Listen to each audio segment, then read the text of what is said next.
son exactamente los mismos conocimientos los que tenemos que darles, son exactamente los mismos conocimientos y habilidades y capacidades los que tendría que desarrollar. Yo creo que ahí tenemos un desafío educativo, y cuando pensamos en ese tipo de desafíos es cuando tenemos que pensar cómo constituimos esos sistemas que estamos llamando de innovación, cómo se formula el problema, cómo se constituye el problema, y entonces qué conocimientos se deben incorporar para la comprensión del problema, para su solución. Y desde luego deben entrar entonces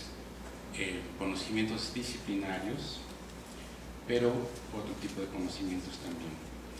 Ya en 1938, un filósofo norteamericano, de los tres grandes maestros del pragmatismo como corriente filosófica, John Dewey, se refería a este problema y él hablaba de la convergencia de disciplinas y decía necesitamos la convergencia de disciplinas, que quiere decir traer disciplinas juntas en un ataque común a problemas sociales de orden práctico, como los que les estoy sugiriendo, como muchos de los que habla el doctor Leff también. Hay otro concepto de interdisciplina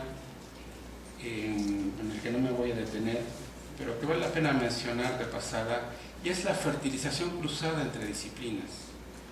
Todos sabemos que la biología, por ejemplo, sobre todo cuando se constituye la biología evolucionista, la teoría darwiniana en el siglo XIX, recibió una gran fertilización de la economía política de la época. En el siglo XX, sobre todo en el último tercio del siglo XX y hasta la fecha, la filosofía, particularmente la llamada filosofía evolucionista, como su nombre lo indica, a la vez ha recibido y se ha fertilizado y nutrido de la biología evolucionista. Y esto son fenómenos que los historiadores de la ciencia los han documentado muy bien. Es una manera de fertilización cruzada de las disciplinas, aparte de la especialización disciplinaria, a la que ya aludió Enrique Leff, por ejemplo, de la biología como gran disciplina, pues nace la biología molecular en el siglo XX, la biología genética, son especializaciones de procesos de creación de nuevas disciplinas a partir de otras. Pero entonces no me detendré en eso, no es el tema central, sino quiero ir justamente al problema de la transdisciplina. El gran problema que enfrentamos en México en la primavera con el brote de la epidemia de la influenza H1N1 famosa, ahí nos podemos preguntar qué fue lo que falló. Pues creo que falló el sistema de salud, falló, hay que decirlo críticamente, el sistema de investigación científica, y que demostraron no tener una articulación adecuada y justamente la posibilidad de dar una respuesta que yo diría no interdisciplinaria, sino transdisciplinaria, y porque es un problema en el que las políticas de prevención y de respuesta a una epidemia no van a ser exitosas si no se incorpora a la gente, si no nos incorporamos a todos nosotros como ciudadanos para poder tener un sistema de vigilancia y de respuesta epidemiológica eficiente. Entonces, este es el tipo de problemas que requieren eso que digo. ¿Y qué significa esto de transdisciplina entonces? Bueno, como ya he estado sugiriendo, la entiendo fundamentalmente como la concurrencia de especialistas de diferentes disciplinas, en el sentido tradicional de disciplina, que ya aludí, pero también de miembros de la sociedad que tienen conocimiento y capacidades que no provienen de ninguna disciplina, que tienen un cierto conocimiento, que puede ser un conocimiento tradicional, puede ser un conocimiento que proviene de su grupo social y que es indispensable para la identificación, para la constitución del problema y para la propuesta de soluciones. Este es un tema que ha estado en la agenda de la discusión desde hace mucho tiempo, en particular en la década de los 90, autores bien conocidos en el tema como Michael Gibbons hablaban de que ha habido una transformación, más que una transformación, ha habido el surgimiento de lo que él llamaba nuevas formas de producción de conocimiento, el famoso modo 2 de producción del conocimiento, que no es la forma disciplinar clásica, sino justamente es esto que estamos llamando investigación y trabajo transdisciplinario. Es la conformación de grupos con gente que proviene de distintas disciplinas, pero en los que se incorpora gente que no proviene de disciplinas particulares para abordar y resolver un problema. Yo creo que un gran problema que tenemos institucionalmente como universidad es que estamos haciendo muy poco por impulsar este tipo de trabajo. No digo que no se haga, hay centros como el que nos acoge hoy en día y otros centros en la UNAM que lo promueven, pero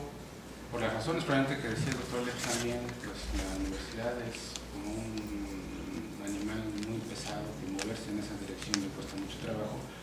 Mi opinión personal es que no es que debamos abandonar ni la formación disciplinaria en las licenciaturas y en el posgrado, ni abandonar la investigación disciplinaria. Yo creo que eso no sería sabio. Pero lo que sí, en cambio, creo que tenemos es que hacer dos cosas. Promover mucho más la investigación inter y transdisciplinaria, y eso sí, cuando preparamos estudiantes y futuros licenciados, maestros y doctores en determinadas disciplinas, prepararlos de manera que tengan la capacidad de trabajar justamente en los grupos inter y transdisciplinarios,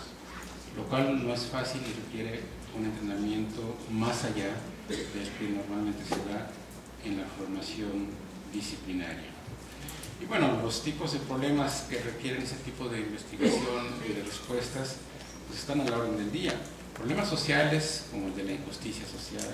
problemas de salud, de energía, de agua, del ambiente, de alimentación, de conflictos sociales. Y el problema que es el que lleva el título de la intervención y sobre lo que me quería concentrar en los últimos minutos, es el problema del aprovechamiento, el problema de la protección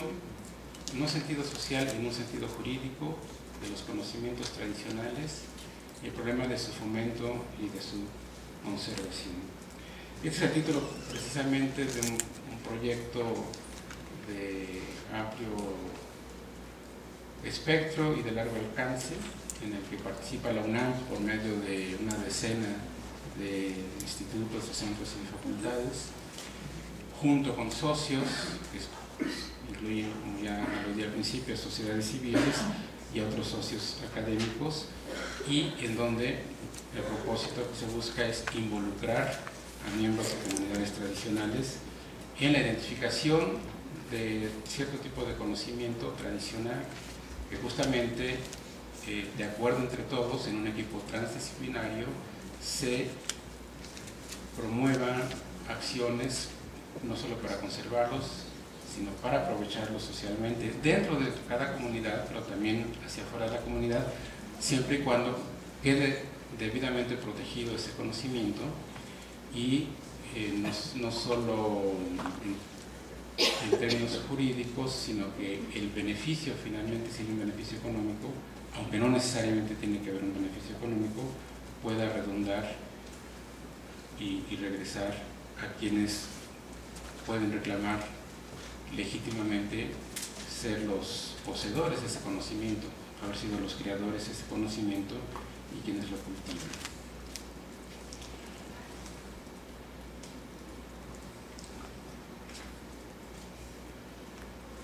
El problema entonces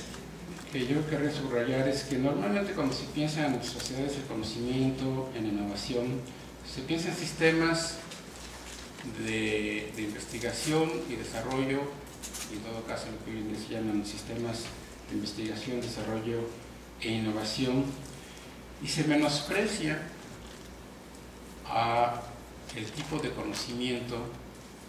que no puede ser calificado como legítimo conocimiento bajo los estándares de la ciencia y la tecnología